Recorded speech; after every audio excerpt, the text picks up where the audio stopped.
Praise the Lord. जय मसीह की आप सबों को फिर से हमारे यूट्यूब चैनल में स्वागत करते हैं यीशु मसीह के सामर्थी नाम में। और इस अध्ययन के लिए भी हम परमेश्वर का धन्यवाद करते हैं, क्योंकि परमेश्वर ने आज हमें फिर से मौका दिया कि हम परमेश्वर के वचन में से अध्ययन करने पाएँ। मेरे प्रियो, पहला वीडियो में हमने देखा था कि परमेश्वर अपने वचन के द्वारा कैसे हमें बीमारियों से चंगाई देता है, और हमने उस विषय को हमने पढ़ा कि परमेश्वर अपने वचन के द्वारा हमें बीमारियों से चंगा करता है और जिस गड्ढे में जिस दुर्दशा में पड़े वहाँ से निकालता है। प्रभु की महिमा हो।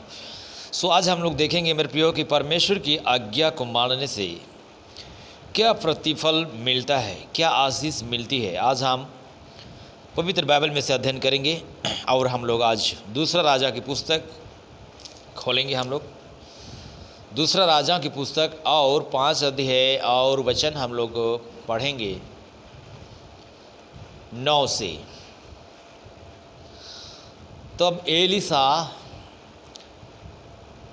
एलिसा के जीवन में परमेश्वर ने अद्भुत कामों को किया, और एक नमान व्यक्ति जो था वो आराम के राजा का नमान नामक एक सेनापति था, जो बहुत ही विश्वास योग्य था और अपनी स्वामी की दृष्टि में बहुत प्रतिष्ठित व्यक्ति था। और यहोवा परमेश्वर उनके द्वारा बहुत सारे युद्धों में विजय दिया था, इसीलिए वो बहुत ज़्यादा विश्वास करता था कि परमेश्वर जीवित है। जब एक समय हुआ उनके जीवन में कोढ़ का बीमार हो गया, और इस कोढ़ की बीमारी से वो छुटकारा पाना चाहा, परंतु कोई उपाय नहीं था। तब उसने सोचा कि मुझे एलिसा के पास जाना चाहिए, जो परमेश्वर का दास है, भविष्यवक्ता है, उनके पास मुझे जाना चाहिए। तब हम दूसरा राजाओं की पुस्तक 5 अध्याय और 9 में पढ़ते हैं।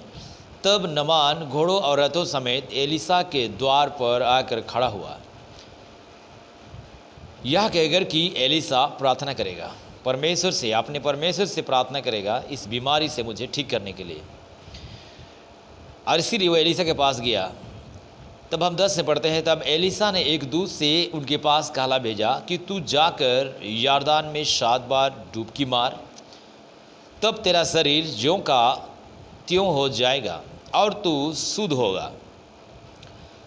परंतु नमान क्रोधित हो यह कहता हुआ चला गया कि मैंने तो सोचा था कि अवश्य वह मेरे पास बाहर आकर आएगा और खड़ा होकर अपने परमेश्वर यहोवा से प्रार्थना करके कोढ़ के स्थान पर अपना हाथ फेर कर कोढ़ को दूर करेगा। Praise the Lord, hallelujah. वो सोचा मेरे प्रियो कि सच में मैं तो ऐसा सोचा था कि एलिसा बाहर आकर जिस जगह पर कोढ़ है वहाँ पर हाथ रखेगा और अपने परमेश्वर यहोवा से प्रार्थना करेगा। मैं तो ऐसा सोचा था, लेकिन उसने ऐसा नहीं किया। और उसने तो आज्ञा दी है कि जा यरदान नदी में 7 बार डुबकी मार। ये परमेश्वर की आज्ञा था प्रभु के दास एलिसा के द्वारा। मेरे प्रियो, शायद हमें मालूम नहीं है कि परमेश्वर के वचन को मानने से, उसकी आज्ञा को मानने से कितना आशीष हमें मिल सकती है। और आज बहुत ऐसा विश्वासी हैं जो इस बात को समझ नहीं पाते हैं। अन्य जाति के लोग भी इस बात को समझ नहीं पाते हैं। वो सोचते हैं कि प्रार्थना से ही ठीक होगा, और यहाँ चंगाई सभा में जाएं, वहाँ चंगाई सभा में जाएं और प्रार्थना कराएं परमेश्वर के दासों से, और परमेश्वर की आज्ञा को ना माने, जैसे मनमर्जी जीवन को व्यतीत करे। पर ऐसा नहीं है। परमेश्वर अपने वचन के आज्ञाकारी होने पर ज़्यादा जोर देता है, क्योंकि हमारा परमेश्वर अनुशासन का परमेश्वर है। आमीन, हालेलुया। हमारा परमेश्वर अनुशासन का परमेश्वर है। जब हम अनुशासन में आ जाते हैं, यानी उसकी आज्ञाओं को मानते हैं, तो परमेश्वर हमें आशीष देता है, और जिसका हम वर्णन नहीं कर सकते कि वह कितना आशीष देगा। Praise the Lord. परंतु नमान जो सेनापति था वो क्रोधित हो गया, क्योंकि वो सोचा था कि एलिसा बाहर आएगा और मेरे लिए प्रार्थना करेगा, परंतु ऐसा नहीं हुआ। परंतु उसने आज्ञा दी और कहा कि यरदन में जाकर 7 बार डुबकी मार। तब वह क्रोध में आ गया और यह कहते हुए चला गया कि मैंने तो सोचा था कि अवश्य वह मेरे पास बाहर आएगा और खड़ा होकर अपने परमेश्वर यहोवा से प्रार्थना करके कोढ़ के स्थान पर अपना हाथ फेर कर कोढ़ को दूर करेगा। यह दमिश्क की अबाना और फरफर नदियाँ इसराइल के सब जलस्यों से उत्तम नहीं हैं। क्या मैं उसमें स्नान करके शुद्ध नहीं हो सकता हूँ? यरदान ही जरूरी क्यों है? हालेलुया। यरदान में ही ज़रूरी क्यों है स्नान करना? और भी तो नदी है, और भी तो जल सरे है, और भी सागर है, उसमें मैं नहा सकता हूँ, परंतु यरदान ही में क्यों? परंतु एक आज्ञा तो आज्ञा होता है मेरे प्रियो। जी हाँ, परमेश्वर का आज्ञा तो आज्ञा ही होता है, हम उसको टाल नहीं सकते।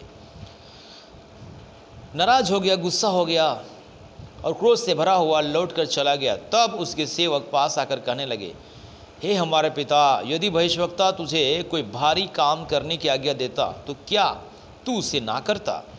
फिर जब वह कहता है कि स्नान करके शुद्ध हो जा, तो कितना अधिक उसे मानना चाहिए। प्रेज द लॉर्ड, हालेलुया, प्रभु की स्तुति हो। नमान जो सेनापति है राजा का, उसको समझ में नहीं आया, परंतु एक सेवक जो नमान का सेवक है, उनके द्वारा परमेश्वर बातचीत करता है और कहता है कि एलीसा ने जो कहा है उसको मानना चाहिए, क्योंकि वो भविष्यवक्ता है, मानना चाहिए। हालेलुया। तब उसने परमेश्वर के भक्त के वचन के अनुसार यरदान को जाकर उसमें 7 बार डुबकी मारी। और ये सेवक गिन रहा था।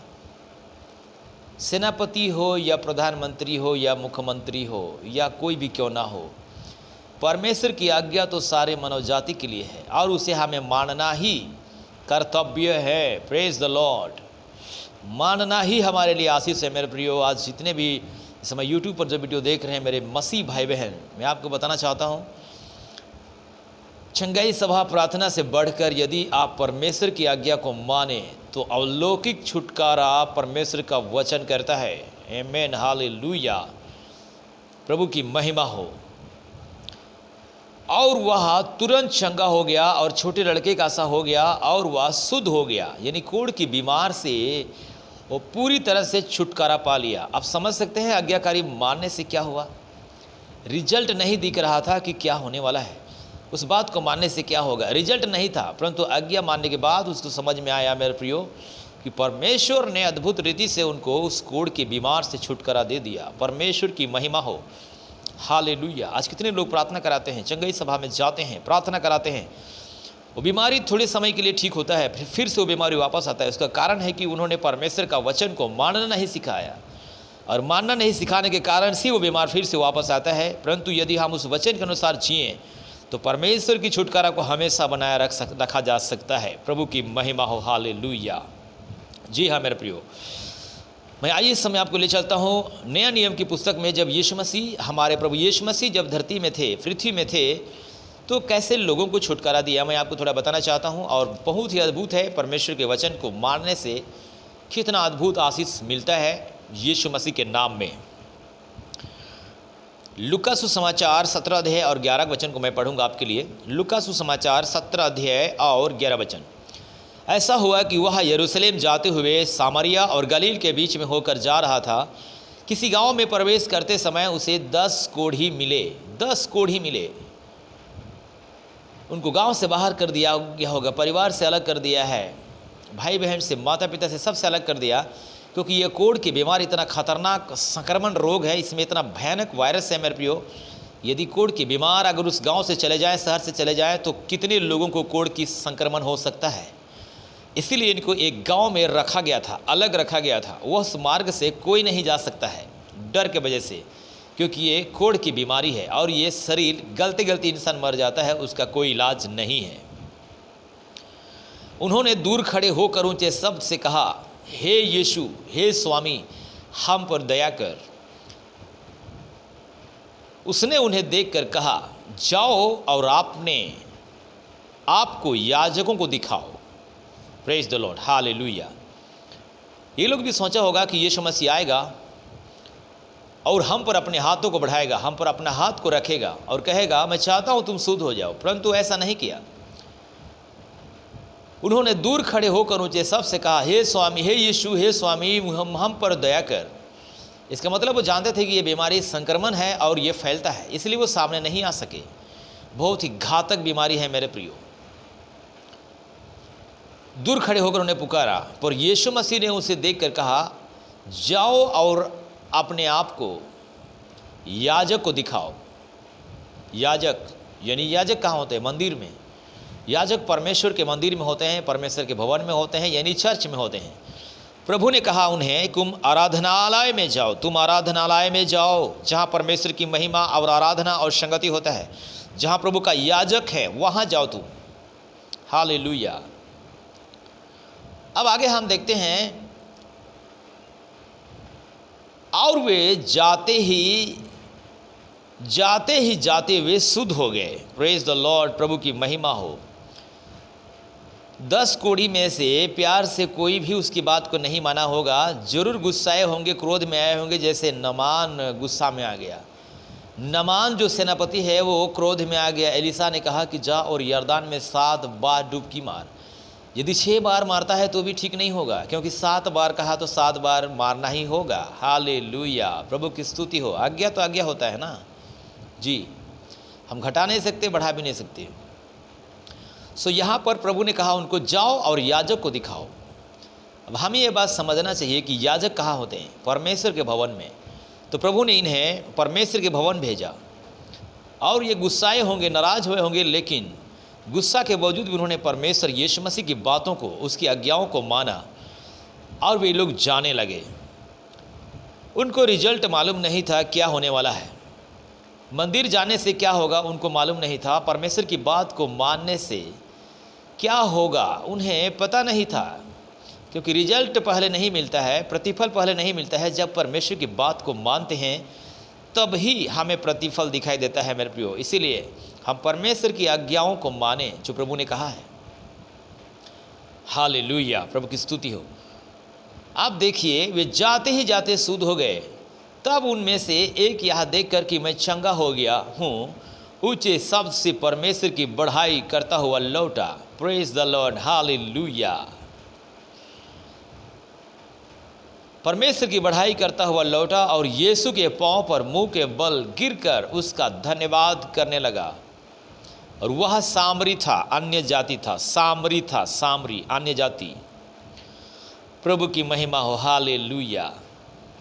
इस पर यीशु ने कहा, क्या 10 शुद्ध ना हुए? तो फिर वे 9 कहाँ हैं? क्या इस परदेसी को छोड़ और कोई ना निकला जो परमेश्वर की बढ़ाई करता? तब उसने उनसे कहा, उठ कर चला जा, तेरे विश्वास ने तुझे चंगा किया है। प्रभु की महिमा हो। हालेलुया। मेरे प्रियो, देखिए, आज्ञा मानने से, प्रभु यीशु मसीह की आज्ञा को मानने से इतने बड़े निरकल काम परमेश्वर के वचन में हम पढ़ते हैं। आज लोग वचन को मानना नहीं चाहते हैं, वचन के अनुसार जीना नहीं चाहते हैं। वो चाहते हैं कि पास्टर प्रार्थना करें और बीमारी हमें ठीक हो जाए, उसके बाद हम जैसे मर्जी वैसा जीवन जी सकते हैं। पर एक बात हमें समझना चाहिए मेरे प्रियो, ऐसा नहीं है। परमेश्वर देखता है कि हम उसके वचन को कितना मानते हैं, आज्ञाकारी कितना होते हैं। यदि मेरे मसीह भाई बहन आप इस समय यूट्यूब पर प्रोग्राम को देख रहे हैं, तो प्रभु ने जिस जगह पर आपको रखा है, जिस कलीसिया में परमेश्वर आपको रखा है, आपका सेवक आपके बीच में है, प्रभु के दास आपके बीच में सेवा दे रहे हैं। यदि वो पास्टर आपको आज्ञा देते हैं कुछ करने के लिए परमेश्वर के वचन के अनुसार, तो आपको करना चाहिए, खुशी से करना चाहिए, खुशी से उस बात को मानना चाहिए। हालेलुया। क्योंकि उसको मानने से ही आपको बहुत बड़ी आशीष मिल सकता है। पर आज बहुत लोग गुस्सा हो जाते हैं कि पास्टर ने मुझे ऐसा कहा, पास्टर ने मुझे ऐसा कहा, परंतु कहते इसलिए क्योंकि उसमें आपका भलाई है। अब देखिए, यहाँ 10 कोढ़ जो व्यक्ति थे, उन्होंने परमेश्वर यीशु की बात को माना और उन्होंने यरूशलेम यानी मंदिर जाने के लिए उन्होंने मार्ग लिया, और वे मंदिर नहीं पहुँचे थे और रास्ते पर ही वे बीमार से छुटकारा को पा लिए। ये होता है परमेश्वर के आज्ञाकारी होने का कारण। परमेश्वर की छुटकारा अद्भुत रीति से इनके जीवन में हमने देखा मेरे प्रियो। सो इसलिए परमेश्वर का वचन हमें सिखाता है। मैं एक वचन पढ़ूंगा इस समय, परमेश्वर के पवित्र बाइबल में से एक वचन हम अध्ययन करेंगे, और वह बहुत ही आशीष की बातें हैं हमारे लिए, हम सबों के लिए, सारे जो मसीह लोग हैं उनके लिए बहुत ही आशीष का कारण है मेरे प्रियो। मैं आपके लिए एक वचन में निकालूंगा। परमेश्वर के वचन बहुत ही आशीष है हमारे जीवन के लिए। सबोपदेशक की पुस्तक, सबोपदेशक की पुस्तक सुलेमान का जो वचन है 12 अध्याय, लास्ट अध्याय 12 अध्याय,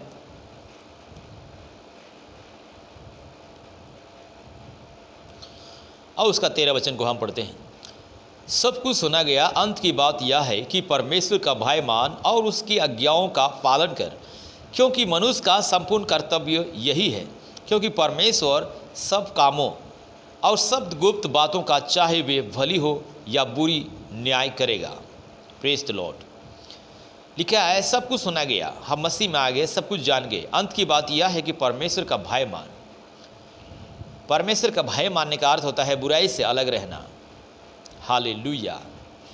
और उसकी आज्ञाओं का पालन कर, क्योंकि मनुष्य का संपूर्ण कर्तव्य यही है। मेरे प्रियो, इतना ही कहेंगे। परमेश्वर आप लोग को इस वचन के द्वारा बहुत आशीष दे। और मैं चाहता हूं कि मेरे प्रिय भाई बहन जो मसीह में हैं, आप परमेश्वर के वचन को प्यार करें, यीशु की बातों को मानें, क्योंकि प्रभु ने कहा जो मुझसे प्रेम करते हैं मेरी आज्ञाओं को मानेंगे। Glory, hallelujah.